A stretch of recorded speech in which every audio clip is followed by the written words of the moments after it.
ಒಳ ಮೀಸಲಾತಿ ಅಂತಕ್ಕಂಥದ್ದು ಒಂದು ಸಾಮಾಜಿಕ ನ್ಯಾಯ. ಸಂವಿಧಾನದ ಆಶಯಕ್ಕನುಗುಣವಾಗಿ ಡಾಕ್ಟರ್ ಬಾಬಾ ಸಾಹೇಬ್ ಬಯಸಿದಂಥ ಮೀಸಲಾತಿಯಲ್ಲಿ ಬರ್ತಕ್ಕಂಥ ಎಲ್ಲ ಒಳಪಂಗಡಗಳಿಗೂ ಮೀಸಲಾತಿ ಸೌಲಭ್ಯ ಸಿಗಬೇಕು ಅನ್ನೋದೇ ಸಂವಿಧಾನದ ಆಶಯ. ಆದರೆ ಕಳೆದ 75 ವರ್ಷದಲ್ಲಿ ಕೆಲವರಿಗೆ ಮೀಸಲಾತಿ ಸೌಲಭ್ಯ ಸಿಕ್ಕಿಲ್ಲ ಅನ್ನೋ ಕಾರಣಕ್ಕಾಗಿ ಇವತ್ತು ಮಾದಿಗ ಸಮಾಜದವರು ಕಳೆದ 35 ವರ್ಷದಿಂದ ಹೋರಾಟವನ್ನು ಮಾಡ್ತಾಯಿದ್ರು.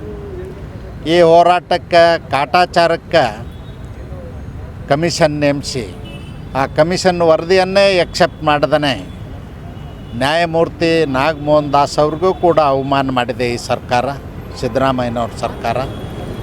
ಆ ವರದಿ ಎಕ್ಸೆಪ್ಟ್ ಮಾಡೋದೇ ಇರಲಿಲ್ಲ ಅಂದ್ರೆ, ನೀವು ರಾಜಕೀಯವಾಗಿ ನಿರ್ಧಾರ ಮಾಡೋದಿದ್ದರೆ, ನಿಮ್ಮ ಮನಸ್ಸೋ ಇಚ್ಛೆ ನಿರ್ಧಾರ ಮಾಡೋದಿದ್ದರೆ ನಾಗಮೋಹನ್ ದಾಸ್ ವರದಿ ಯಾಕೆ ತೊಗೊಂಡ್ರಿ?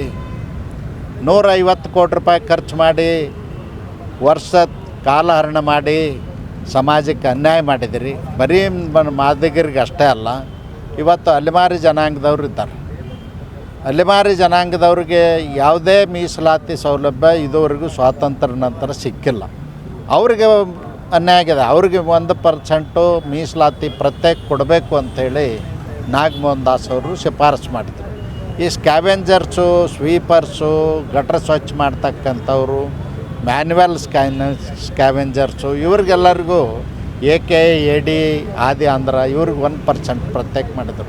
ಭಾಳ ವೈಜ್ಞಾನಿಕವಾಗಿ ನ್ಯಾಯಮೂರ್ತಿ ನಾಗಮೋಹನ್ ದಾಸ್ ಅವರು ಮಾಡಿದರು. ಅದನ್ನಾದರೂ ಒಪ್ಪಬೇಕಾಗಿತ್ತು. ಇಲ್ಲಾಂದರೆ ಬಸವರಾಜ ಬೊಮ್ಮಾಯಿಯವ್ರ ಸರ್ಕಾರ ಇದ್ದಾಗ ನಮ್ಮ ಅಂದಿನ ಕಾನೂನು ಸಚಿವರ ನೇತೃತ್ವದಲ್ಲಿ ನಮ್ಮ ಮಾಧುಸ್ವಾಮಿಯವರು ಕಾನೂನು ಸಚಿವರು ಅವರು ನೀಡಿದಂಥ ವರದಿಯೂ ಕೂಡ ಕ್ಯಾಬಿನೆಟ್ ಸಬ್ ಕಮಿಟಿ, ನಾನು ಇದ್ದೆ ಅದರಲ್ಲಿ, ವೈಜ್ಞಾನಿಕವಾಗಿ 4 ಗುಂಪುಗಳನ್ನ ಮಾಡಿತ್ತು. ಮಾದಿಗರಿಗೆ 6%, ಚಲವಾದವ್ರಿಗೆ 5.5%, ಕೊರಮ, ಕೊರಚ, ಲಂಬಾಣಿ, ಬೋವಿ 4 ಜಾತಿಯವ್ರಿಗೆ 4.5%, 1% ಅಲೆಮಾರಿಗಳಿಗೆ ಮಾಡಿತ್ತು. ಅದೊಂದು ವೈಜ್ಞಾನಿಕವಾಗಿತ್ತು, ಅದನ್ನು ಮಾಡಿಲ್ಲ. ನಾಗಮೋಹನ್ ದಾಸರ ವರದಿನೂ ಒಪ್ಪಿಲ್ಲ. ಹೀಗಾಗಿ ಇದೊಂದು ಮೋಸದ ಆಟವನ್ನು ಸಿದ್ದರಾಮಯ್ಯನವ್ರ ಸರ್ಕಾರ ಮಾಡಿದೆ. ಮಾದಿಗರಿಗಷ್ಟೇ ಅನ್ಯಾಯ ಆಗಿಲ್ಲ, ಅನೇಕ ಸಮುದಾಯಗಳಿಗೆ ಅನ್ಯಾಯ ಆಗಿದೆ ಇವತ್ತು.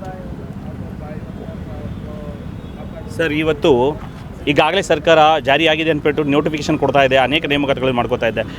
ಈಗ ಈ ಸಭೆ ಮಾಡೋದ್ರಿಂದ ಆ ನೇಮಕಾತಿಗಳು ಮಾಡೋರು ಮಾಡ್ಕೊಂಡು ಹೋಗ್ತಾ ಇರ್ತಾರೆ. ಮಾದಿಗ ಸಮುದಾಯಕ್ಕೆ ಅನ್ಯಾಯ ಆಗಲ್ವ? ಏನು ಅದಕ್ಕೆ ನಡೆ ಸರ್ ಮುಂದೆ? ಅದಕ್ಕೆ ಹೋರಾಟ ಮುಂದುವರಿಸಬೇಕು ಅಂತ ಇವತ್ತು ಹೇಳೋ ಸಲುವಾಗಿಯೇ ಸಭೆ ಕರೆದಿದ್ವಿ, ಚರ್ಚೆ ಮಾಡಿದ್ವಿ, ಹೋರಾಟ ಮುಂದುವರಿತು.